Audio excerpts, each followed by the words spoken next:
Hello friend, मैं पंकज और आप देख रहे हैं पंकज स्टडी टिप्स। दोस्तों, मैंने अगले वीडियो में एक्सरसाइज 1.1 का वीडियो डाला था और इस वीडियो में मैं आपको 1.2 की वीडियो बना रहा हूँ। दोस्तों, ये क्लास 10th का मैथ है जो एक्सरसाइज 1.2 है। ठीक है दोस्तों, अब हम 1.2 का क्वेश्चन देखते हैं। तो पहला क्वेश्चन में क्या लिखा हुआ है? तो पहला क्वेश्चन में लिखा हुआ है, निम्नलिखित संख्याओं को अभाज्य गुणनखंड के गुणनफल के रूप में व्यक्त कीजिए।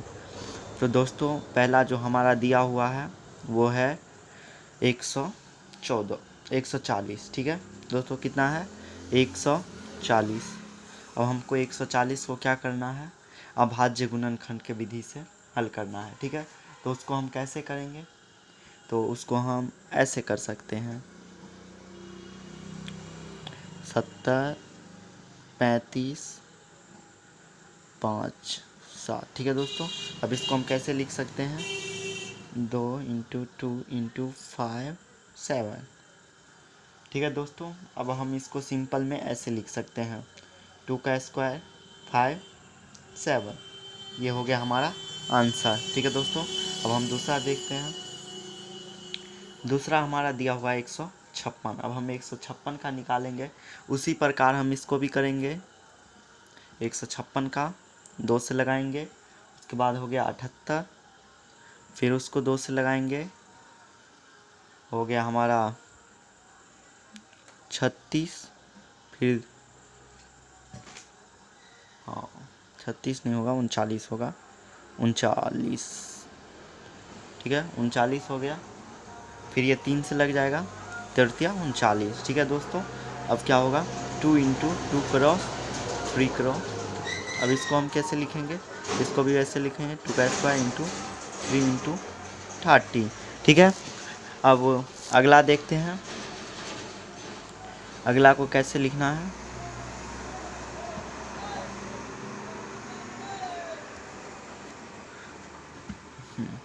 अगला क्वेश्चन नंबर 3 है।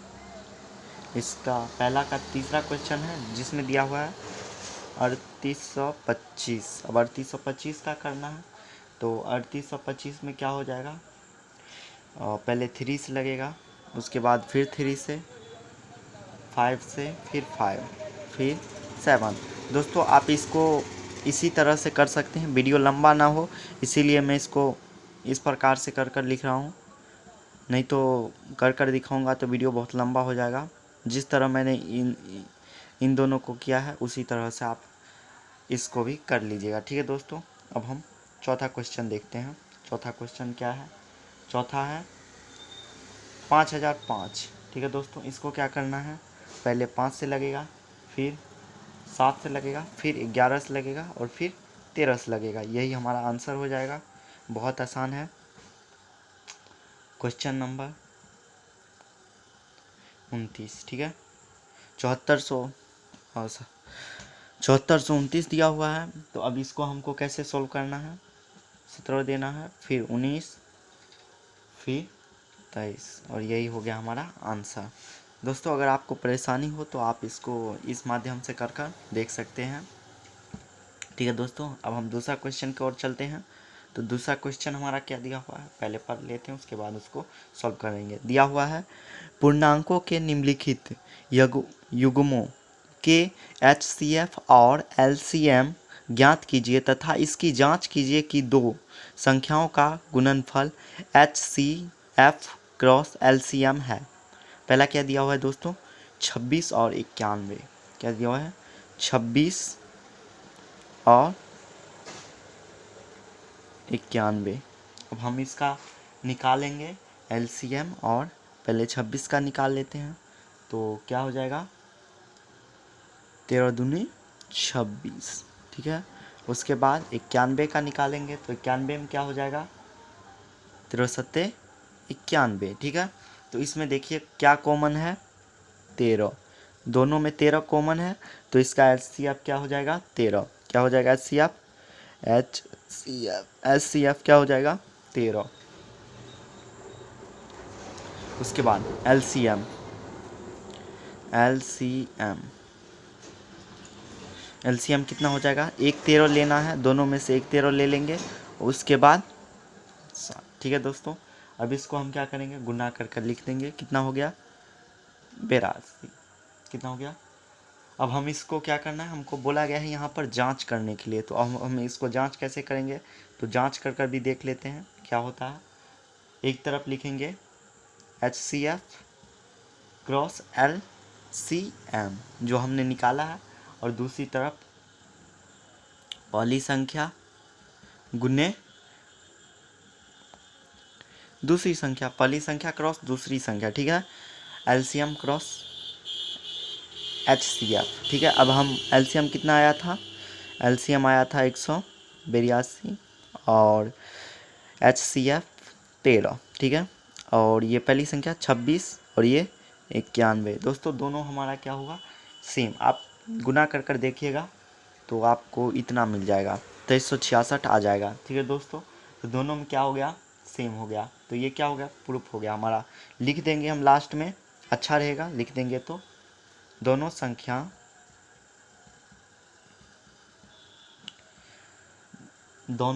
का गुणनफल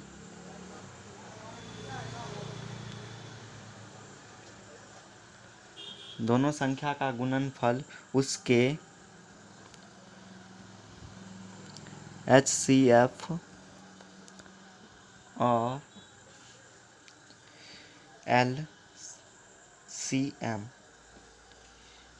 LCM के बराबर है, लिख देंगे यहाँ पर के बराबर है, बस हो गया। अब ये हमारा क्वेश्चन बन चुका है, इतना लिख दीजिएगा तो ज़्यादा बेहतर रहेगा। ठीक है दोस्तों, अब हम अगला क्वेश्चन की तरफ देखते हैं, अगला क्वेश्चन हमारा क्या होगा। ठीक है, अगला क्वेश्चन हमारा दिया हुआ है, देख लेते हैं अगला क्वेश्चन क्या दिया हुआ है। तो अगला क्वेश्चन दिया हुआ है हमारा 510 और 92। ठीक है, क्या दिया हो, 510 और 92। ठीक है दोस्तों, ये दो अंक दिया हुआ है। चलिए अब हम दोनों अंक को बनाते हैं। ठीक है, अब सॉल्व करते हैं। तो पहले क्या है 510। ठीक है, 510 का करेंगे 2 मरतबे, फिर 3, फिर 5 और फिर 17 हो जाएगा। ठीक है, अब फिर से हम 92 का करते हैं, इसका क्या हो गया 2 2 23। ठीक है दोस्तों, अब हम इसका HCF जानते हैं कि क्या दोनों में कॉमन आया है, तो हमारा 2 जो है वो दोनों में कॉमन है। ठीक है, तो HCF क्या हो गया, इसका 2 हो जाएगा, और LCM क्या हो जाएगा 2 क्रॉस 2। ये 2 को 1 2 लिखना है, फिर 2, ये वाला 2, फिर से अब इसमें 5 लिखेंगे, फिर 70 और फिर 23। ठीक है, और सबको गुना करके क्या करेंगे, हम लिख देंगे, तो कितना हो गया 23,460 हो गया हमारा। अब हम इसका जांच कर देते हैं। जांच करने में थोड़ा सा लंबा संख्या, थोड़ा सा गुना करने में टाइम लग जाएगा, आप खुद से भी कर सकते हैं, जिससे क्या हमारा टाइम बच सके। और ऐसे कर जांच करने टाइम हमको ये हर एक क्वेश्चन में लिख देना है, जिससे अच्छा रहेगा। ठीक है दोस्तों, अब HCF देखिए 2 है और LCM 23,460 है। ठीक है, और इसमें क्या है 510 पहली संख्या और 92। अब इसको हम गुना कर देंगे, तो गुना कर हमारा आ जाएगा 46,920। इधर भी हमारा आ जाएगा 46,920।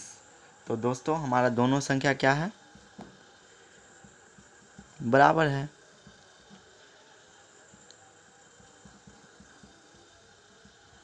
लिख देंगे दोनों संख्याओं का गुणनफल उसके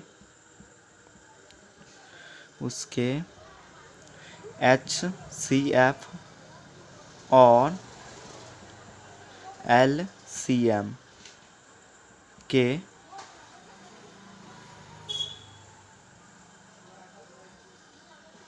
गुणनफल के बराबर है।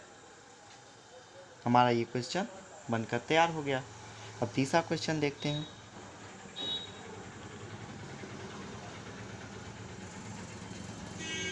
तीसरा क्वेश्चन दिया गया है 336 और 54, ठीक है। और पहले हम 336 का निकाल लेते हैं। 336 का क्या होगा, 2 इंटू 2 इंटू 2 इंटू 3 7, ठीक है। और फिर से देखते हैं 20। और 54 का क्या होगा, 2 इंटू 3 इंटू 3 इंटू 3, ठीक है दोस्तों। इसमें क्या मैच कर रहा है दोस्तों, 2 और 3, ये क्या है, मैच कर रहा है। तो अब हम इसको क्या करेंगे, HCF लिखेंगे। 2 इंटू 3 इक्वल्स टू 6 हो गया। और अब LCM लिखेंगे। LCM लिखेंगे, क्या होगा, 2 क्रॉस 2 क्रॉस 2 क्रॉस 2, कितना 2 आ जाएगा दोस्तों, 4 2 आ जाएगा, ठीक है।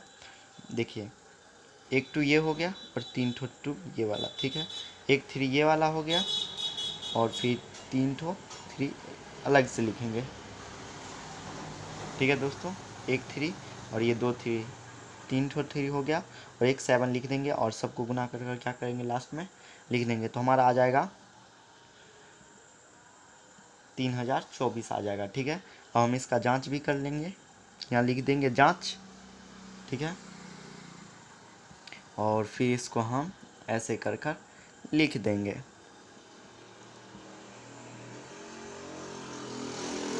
पहली संख्या इंटू दूसरी संख्या,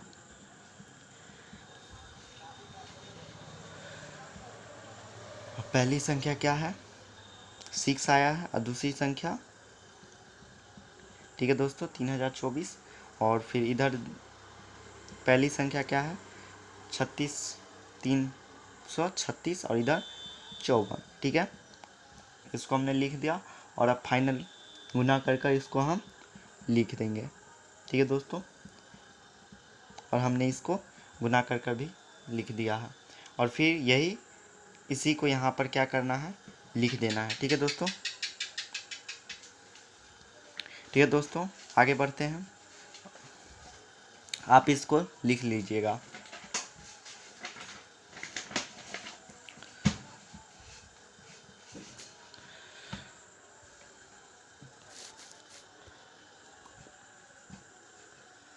आगे का क्वेश्चन, तीसरा नंबर क्वेश्चन देखते हैं। तीसरा नंबर क्वेश्चन में क्या करा है, अभाज्य गुणनखंड विधि द्वारा पूर्णांक के HCF तथा LCM ज्ञात कीजिए, ठीक है। पहला क्या दिया हुआ है, पहला दिया हुआ है 12, 15 और 21 दिया हुआ है, ठीक है। तो अब हम इन तीनों का निकालेंगे, पहले 12 का, फिर 15 का और फिर 21 का, ठीक है। अब इसको भी लिख देंगे और फिर इसको भी लिख देंगे। तो देखो दोस्तों, इन तीनों में क्या कॉमन आ रहा है, 3 कॉमन आ रहा है, ठीक है। इन तीनों में क्या कॉमन आ रहा है, 3 कॉमन आ रहा है। तो क्या करेंगे हम, इसमें सब में 3 को लिख देंगे, ठीक है। यहाँ पर 3 हो जाएगा और इसका LCM कितना हो जाएगा, सब में से एक 3 आ गया, पहले 2 लिख लेते हैं, वो वाला 2, ठीक है। अब 3 आ गया, फिर 5 और फिर 7, अब टोटल कितना हो जाएगा, 420। गुना कर देख लीजिएगा आप। देखिए दोस्तों, अब क्वेश्चन नंबर देखते हैं दूसरा, 17, 23 और क्या दिया हुआ है, 29, ठीक है दोस्तों। अब 17 देखते हैं, 17 का 17, ठीक है। 23 का 23 और इधर क्या है, 29, 29 का 29। अब देखिए दोस्तों, इसका HCF क्या हो गया 1, LCM क्या हो गया 1 इंटू 17, 23, 29। अब हम इसको फाइनल में क्या करेंगे, गुना कर लिख देंगे। तो हमारा आ जाएगा 11,339, ठीक है दोस्तों। अब आगे देखते हैं क्वेश्चन नंबर, और भी उसमें क्वेश्चन दिया हुआ है, एक क्वेश्चन और एक क्वेश्चन और दिया हुआ है, उसको भी देख ही लेते हैं, उसके बाद आगे बढ़ेंगे। दिया हुआ है 8, 9 और 25 दिया हुआ है, 8, 9 और 25। तो हम इसको लिख लेते हैं 8, 9 और 25 को, ठीक है। अब इसको क्या करेंगे, सॉल्व करेंगे। 8, 9, 25। देखिए दोस्तों, 3 तिया 9 और ये 2 इंटू 2 इंटू 2। आपको पता होगा दोस्तों, किसी भी संख्या का शून्य, जिसका पावर शून्य होता है उसका वैल्यू कितना होता है, 9 होता है। ये आप 8 क्लास में पढ़े होंगे कि किसी का भी पावर 0 होने पर उसका जो वैल्यू है जो वो हो जाता है हमारा 1, ठीक है दोस्तों। तो इसका HCF क्या होगा, इसका HCF हो जाएगा 1। और LCM लिख लेते हैं, तो LCM हमारा हो जाएगा 8, 9 और 25, ठीक है। अब इसको क्या करेंगे, फाइनली गुना कर लिख देना है, ठीक है। तो अब हम इसको गुना कर लिख दिए, आप भी गुना कर लीजिएगा, हो सकता है कहीं मिस्टेक हो जाए, तो उसको आप जांच कर लीजिएगा और कमेंट कीजिएगा, ठीक है दोस्तों। अब हम अगला क्वेश्चन देखते हैं। अगला क्वेश्चन, चौथा क्वेश्चन क्या दिया हुआ है, तो चौथा क्वेश्चन दिया है HCF और HCF इतना दिया हुआ है और LCM इतना दिया हुआ है, तो उसको ज्ञात करना है, ठीक है। तो इसमें भी हमें LCM निकालना है। तो देखिए दोस्तों, हमको कैसे दिया हुआ है, HCF cross LCM equals to इतना, ठीक है दोस्तों, ये हमको दे दिया है। अब हमारा जो फाइनल है HCF वो हमारा 9 है, और उसके बाद ये जो हमारा फाइनल जो यहाँ पर जो दिया हुआ है, ये हमारा इन दोनों में कॉमन आया है, इसीलिए ये क्या हो गया हमारा HCF। जो कॉमन आता है वो क्या हो जाता है हमारा HCF। तो ये क्या हो गया, HCF हमको दिया हुआ है, और LCM क्या है, निकालना है। वो अज्ञात है तो उसको हमको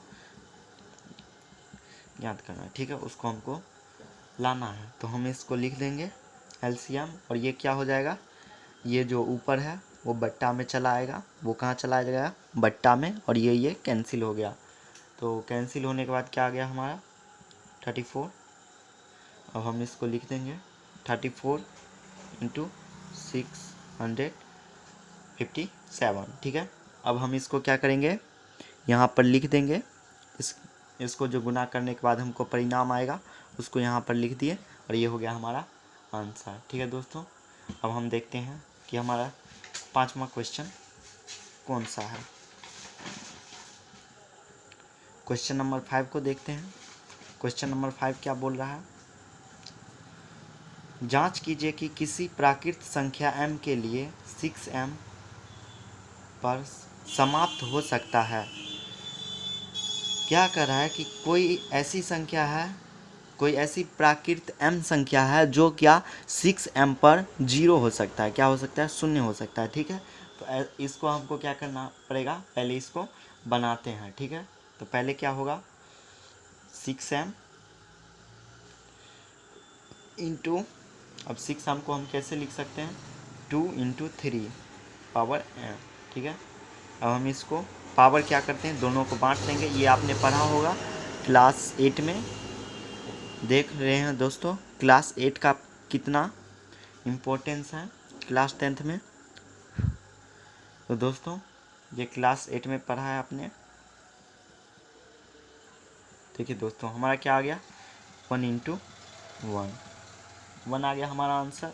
तो दोस्तों 0 यहाँ पर नहीं आया है, क्योंकि किसी भी संख्या का पावर 0 रहने पर उसका वैल्यू जो है 1 हो जाता है, तो इसीलिए हमको 0 नहीं आया। तो हम यहाँ पर सीधा लिख देते हैं कि किसी संख्या का 6n होने पर, 6 का पावर n होने पर वो क्या होता है, 0 पर समाप्त क्या होता है, नहीं होता है, ठीक है। लिख दिए हम, समाप्त नहीं होता है, ठीक है दोस्तों। किस पर समाप्त नहीं होता है, वो 0 पर समाप्त नहीं होता है। अब आगे क्वेश्चन देखते हैं। आगे क्वेश्चन क्या दिया हुआ है, आगे क्वेश्चन नंबर 6 व्यक्त कीजिए कि 7 क्रॉस 11 क्रॉस 13 13 प्लस 30, ठीक है, क्रॉस 30 प्लस 30 और 7 cross 6 cross 5 cross 4 cross 3 cross 2 cross 1 plus 5 भाज्य संख्या है कि नहीं। हमको मतलब इसको जांच कर कर बताना है कि ये भाज्य है या नहीं। तो पहले दोस्तों इसको हम ट्राई करते हैं। पहले हमें इसको निकालना पड़ेगा, ठीक है दोस्तों। तो हम इसको निकालते हैं, क्या हमारा ये रिजल्ट रहता है, ठीक है दोस्तों। अब हम इसको सॉल्व करने की कोशिश करते हैं। तो ये हमारा हो गया 13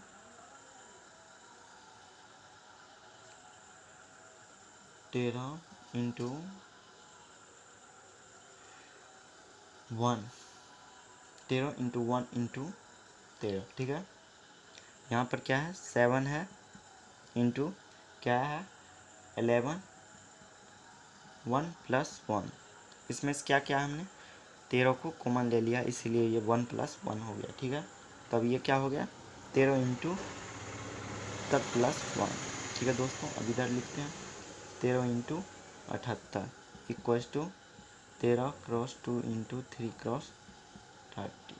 अब यहाँ पर क्या आ गया 2 क्रॉस 3 इंटू 30 क्रॉस 30, ठीक है दोस्तों। अब हम यहाँ पर लिख देते हैं जिस संख्या का 2 या 2 से अधिक, जिस संख्या का 2 या 2 से अधिक गुणांक समझते हैं कि नहीं दोस्त। अगर आप नहीं समझते हैं तो इस पर भी मैं एक वीडियो ज़रूर बनाऊंगा, ठीक है दोस्तों। मैं आपको समझा दूंगा कि गुणांक क्या होता है, ठीक है। होता है उसे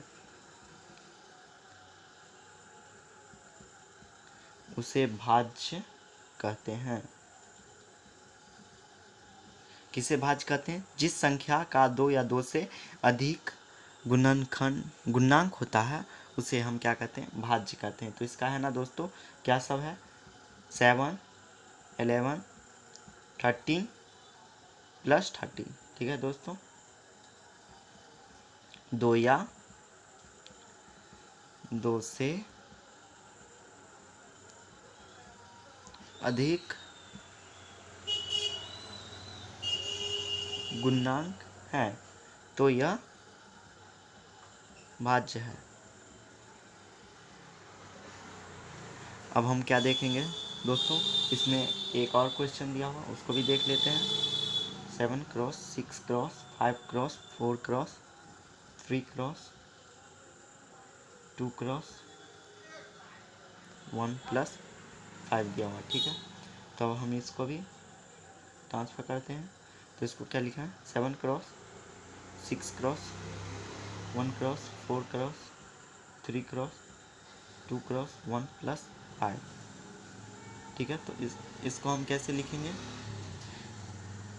5 को यहाँ लिखते हैं, ठीक है। 5 को यहाँ कॉमन लेंगे तो यह क्या हो जाएगा 42 इंटू 40 प्लस 1। ये कैसे हुआ दोस्तों, तो इसको आपको इसके लिए आपको इसको गुना करना पड़ेगा, ठीक है। यहाँ गुना कर कर कुछ कॉमन लिया गया है 5, ठीक है दोस्तों। और ये कितना हो जाएगा गुना करने के बाद, ये हो जाएगा 1008 प्लस 1, ठीक है। तो ये कितना हो जाएगा 9 हो जाएगा। और यहाँ टोटल गुना कर देंगे, ठीक है, लिख देंगे। तो यहाँ पर कितना आ गया, इतना हो गया 5 क्रॉस दोस्त। इससे भी है, इसका भी है 2 गुणांक। इसका कितना गुणांक है 2 गुणांक है, ये 1 और ये 2, इसका 2 गुणांक है, ठीक है। तो ये क्या हो गया भाज्य है। तो ये क्या है भाज्य है। तो ये क्या है भाज्य है, ठीक है दोस्तों। तो ये संख्या क्या होगा, भाज्य होगा।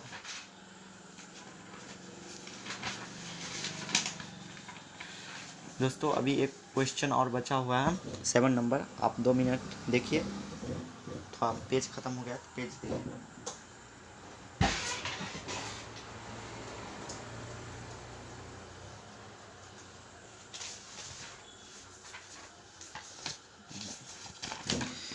चलिए दोस्तों फिर से हम स्टार्ट करते हैं, देखते हैं क्वेश्चन नंबर 7। क्वेश्चन नंबर 6 हो गया है, अब क्वेश्चन नंबर 7 देखते हैं क्या लिखा हुआ है। किसी खेल के मैदान के चौड़ा और एक वृत्ताकार पथ है। कोई खेल का मैदान है जो क्या है, चौड़ा है, एक वृत्ताकार है, मतलब वो इस प्रकार चौड़ा है कि वो एक वृत्ताकार पथ बना रहा है। तो इस मैदान का एक चक्कर लगाने में सोवे, क्या लिखा है, एक चक्कर लगाने में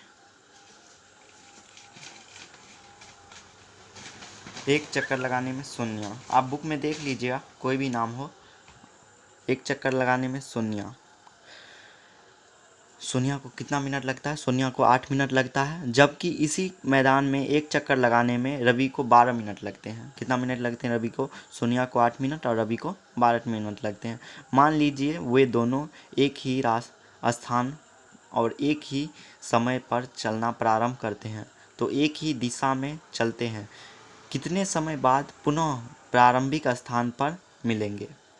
तो वो दोनों लास्ट में कहाँ पर जाकर मिलेंगे, जहाँ से वो रन करना यानी कि दौड़ना चालू किए थे।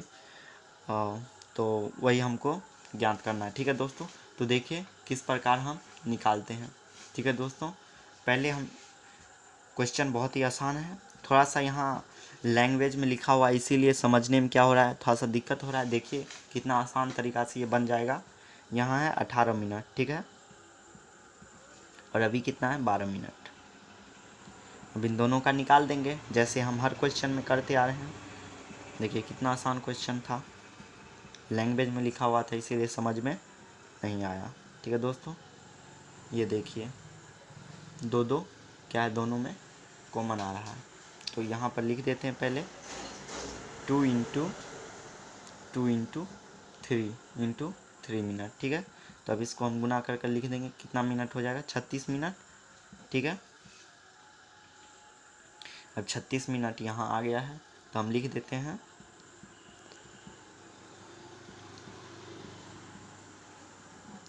दोस्तों यहाँ पर एक और प्रॉब्लम हो गया है। ये देखिए ये 1 3 आ गया और ये 1 3 बचा है, वो लिखिए। ठीक है, प्रारंभिक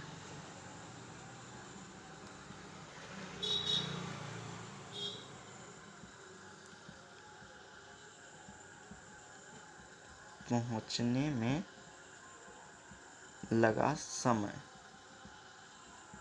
कितना होगा, 36 मिनट। यही हमारा आंसर हो जाए। देखिए दोस्तों कितना आसानी से ये क्वेश्चन बन गया।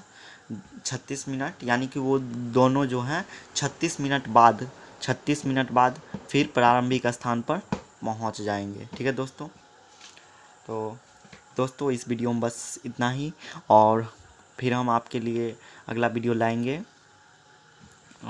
एक्सरसाइज 1.3 का। अगर हम कोई अच्छे तरीके से नहीं समझा रहे हैं तो दोस्तों कमेंट करिएगा। ठीक है दोस्तों, हम आपको अच्छे से अच्छे तरीक़ा से समझाने की कोशिश करेंगे। ठीक है दोस्तों, ओके बाय, थैंक यू।